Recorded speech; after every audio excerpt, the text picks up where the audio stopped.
नमस्कार। आज हमारे पास ना एक बड़ा ही कह सकते हैं एक अनोखा सोर्स है।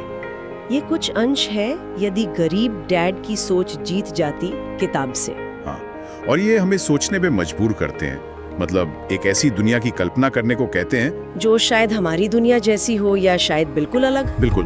और ये कल्पना एक बहुत ही गहरे सवाल से शुरू होती है। सोर्स पूछता है, क्या होता अगर अमीर डैड गलत होते? और गरीब डैड की सोच वाली दुनिया ही मतलब जीत जाती। हाँ, वो दुनिया दिखती कैसे? सही बात है। तो ये सोर्स बेसिकली दो बिल्कुल विपरीत फाइनेंशियल फिलॉसफीज और उनके नतीजों की एक तस्वीर खींचता है। तो आज हम इसी में थोड़ा गहराई से उतरेंगे, समझेंगे कि सोर्स इन दो दुनियाओं को कैसे पेश करता है। चलिए, तो पहले उस दुनिया की बात करते हैं जहां सोर्स के मुताबिक गरीब डैड की सोच हावी है। हाँ, सोर्स कहता है कि इस दुनिया का जो मेन आइडिया है वो है सुरक्षा, सिक्योरिटी। सुरक्षा मतलब किस तरह की सुरक्षा?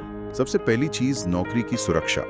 सोर्स के हिसाब से यहाँ हर कोई बस एक पक्की सेफ जॉब चाहता है। अच्छा। हाँ, और अपना कुछ शुरू करना मतलब एंटरप्रेन्योरशिप, उसे तो यहाँ लोग लगभग पागलपन समझते हैं। मतलब जोखिम लेने का कोई सवाल ही नहीं उठता। बिल्कुल नहीं।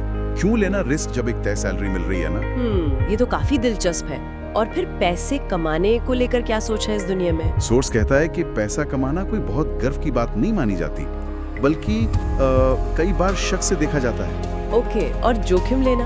वो तो सरासर बेवकूफी है सोर्स के हिसाब से। तो नतीजा क्या होता है कि फाइनेंशियल लिटरेसी यानी पैसों की समझ, हाँ, वो कोई जरूरत नहीं बल्कि एक लग्जरी बन जाती है, जैसे ये बस अमीर लोगों के चोचले हैं। लेकिन अगर पैसों की समझ ही नहीं है तो लोग अपने खर्चे कैसे मैनेज करते हैं? क्या सोर्स इस बारे में कुछ बताता है? हाँ, यही एक और मतलब अजीब सी बात सामने आती है। इस दुनिया में ना क्रेडिट कार्ड का खूब इस्तेमाल करना, अच्छा, और कर्ज में रहना वो एक तरह से स्मार्ट माना जाता है। स्मार्ट कर्ज में रहना? हाँ, जैसे कि आप भविष्य की कमाई को आज ही इस्तेमाल कर रहे हैं। और कामयाबी कैसे नापते हैं? कैसे? दूसरों को दिखाने के लिए बड़ा सा घर, बढ़िया सी गाड़ी, यही सब बाहरी चीजें आपकी सक्सेस का सिंबल हैं, समझ गई।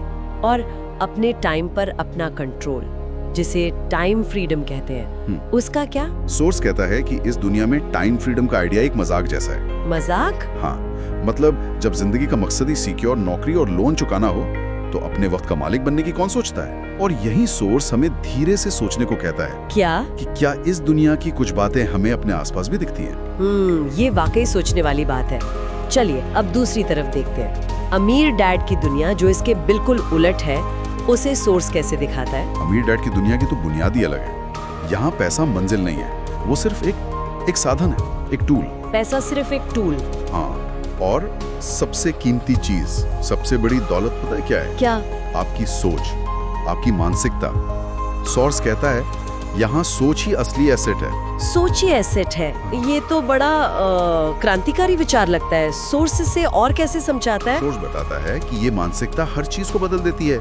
जैसे कोई चीज महंगी लगे तो गरीब डैड की दुनिया वाला इंसान क्या कहेगा? शायद मैं ये खरीद नहीं सकता। बिल्कुल, पर अमीर डैड की दुनिया वाला व्यक्ति सवाल पूछेगा, मैं इसे कैसे अफोर्ड कर सकता हूँ? अच्छा, कैसे? हाँ, ये छोटा सा फर्क सोच को बंद करने के बजाय समाधान ढूंढने पर लगा देता है। मतलब प्रॉब्लम पे नहीं, सोल्यूशन पे फोकस। और वेल्थ क्रिएशन, संपत्ति बनाने के बारे में क्या? सही। जहाँ गरीब डैड की दुनिया खर्च करने पर, कंजम्पशन पे जोर देती है, हाँ, वहीं अमीर डैड की दुनिया एसेट बनाने पर फोकस करती है। ऐसी चीजें खरीदना या बनाना जो आपके लिए पैसा कमाए, सिर्फ पैसा खर्च न करवाएं। एग्जैक्टली। यहाँ घर या गाड़ी भी लायबिलिटी हो सकते हैं अगर वो आपकी जेब से पैसा निकाल रहे हैं बजाय कि डालने के। तो फिर इस दुनिया में असली आजादी कहाँ से आती है? अगर पैसा सिर्फ एक टूल है तो फ्रीडम का सोर्स क्या है? सोर्स के मुताबिक असली आजादी आती है फाइनेंशियल एजुकेशन से, पैसों की समझ से। ओके। ये समझ आपको कंट्रोल देती है, ऑप्शंस देखने की ताकत देती है। बात सिर्फ ज्यादा पैसा कमाने की नहीं है, बल्कि पैसे से अपने लिए काम करवाना सीखने की है। तो हमने सोर्स के जरिए दो बिल्कुल अलग अलग दुनियाएं देखी।